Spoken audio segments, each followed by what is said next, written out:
बादशाह अकबर का नाई बीरबल से बहुत जलता था। बीरबल को नुकसान पहुंचाने के लिए वह कुछ भी करने को तैयार रहता था।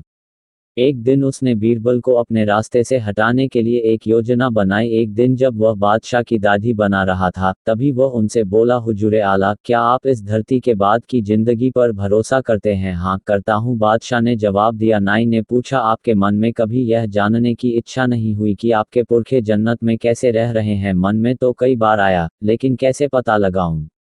इसका कोई तरीका तो मुझे पता नहीं है। नाई ने बताया, हुजूर, मैं जन्नत जाने का तरीका जानता हूँ। कुछ पहुंचे हुए महात्माओं ने मुझे यह तरीका बताया था। आप तो सिर्फ यह चुनाव कीजिए कि पुरखों की खोज खबर लेने के लिए आप किसे भेजना चाहेंगे। वह व्यक्ति निश्चय ही बहुत बुद्धिमान होना चाहिए। नाई ने कहा। बीरबल, और कौन? मैं उसी को जन्नत भेजूंगा, बादशाह चहकते हुए बोले। लेकिन एक बात तो बताओ, यह सब होगा कैसे? बहुत आसान है, हुजूर, एक चिता जलाई जाएगी। उसमें बीरबल को बिठाकर उन्हें लकड़ियों से ढक दिया जाएगा। जब चिता धू धू करके जलने लगेगी, तो उसके धुएं के साथ बीरबल महाराज भी जन्नत पहुंच जाएंगे। नाई होंठ चबाते हुए बोला। बादशाह समझ गए थे कि नाई यह सब बकवास बीरबल को नुकसान पहुंचाने के लिए ही कर रहा है, लेकिन उन्हें बीरबल की काबिलियत पर पूरा भरोसा था। इसलिए उन्हें किसी बात की फिक्र नहीं थी। उसी शाम बीरबल को अपने महल में बुलाकर उन्होंने उन्हें सारी बताई। बीरबल ने हल्की मुस्कान के साथ पूरी बात सुनी। देख लो, इस बार मुकाबला नाई महाराज से है। बादशाह हंसे। पछताएगा नाई, बहुत पछताएगा, बीरबल होंठ चबाते हुए बोले। खैर, मैं चिता पर कुछ दिनों बाद चढ़ूंगा। आप मुझे थोड़ा समय दीजिए। बादशाह ने बीरबल को मुंह मांगा वक्त दे दिया।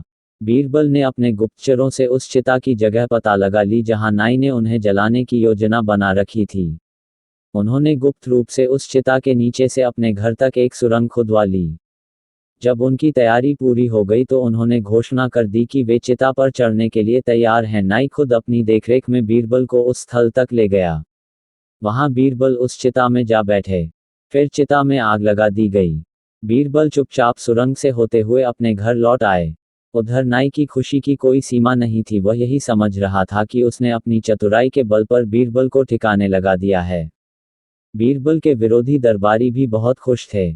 उन्होंने राज दरबार में बीरबल का पद हथियाने की योजना बनानी भी शुरू कर दी थी। अपने घर में कुछ हफ्ते गुजारने के बाद बीरबल एक दिन अचानक राजदरबार जा पहुंचे। घर में रहने के दौरान उन्होंने न अपने बाल बनवाए थे और न ही दाढ़ी बनवाई थी। उन पर नजर पड़ते ही बादशाह खुशी से सराबोर हो गए और उनका स्वागत करते हुए बोले, आओ बीरबल, आओ। जन्नत में हमारे रिश्तेदारों के क्या हाल हैं? जहांपनाह, जन्नत में सब कुछ ठीक ठाक है। आपके रिश्तेदार भी मजे में हैं। वहां आपके पिता और दादा आपके लिए दुआ करते हैं। वैसे तो जन्नत में सुख सुविधाओं की कोई कमी नहीं है, फिर भी एक समस्या जरूर है। वहां कोई नाई नहीं है। आप खुद देख रहे होंगे कि मैं भी वहां रहकर न अपने बाल बनवा सका और न दाढ़ी। आपके पुरखों के बाल और दाढ़ी भी काफी बढ़ाए हैं। उन्होंने कहलवाया कि आप उनके लिए किसी अच्छे नाई को भेजे। बीरबल की बात सुनकर बादशाह मन ही मन हंसे। वे बीरबल की योजना अच्छी तरह समझ रहे थे। वे तुरंत बोले, हाँ हाँ, क्यों नहीं, मैं उनके लिए अपने शाही नाई को ही भेज दूंगा। यह कहते हुए बादशाह ने नाई को स्वर्ग जाने की तैयारी करने का हुक्म दिया। नाई ने खुद को स्वर्ग भेजे जाने का जमकर विरोध किया, लेकिन बादशाह ने उसकी एक न सुनी। नाई उस दिन को कोस रहा था जब उसने बीरबल को जलाकर मारने की योजना बनाई थी। अगले ही दिन उसे जीवित ही चिता पर रखकर जला दिया गया।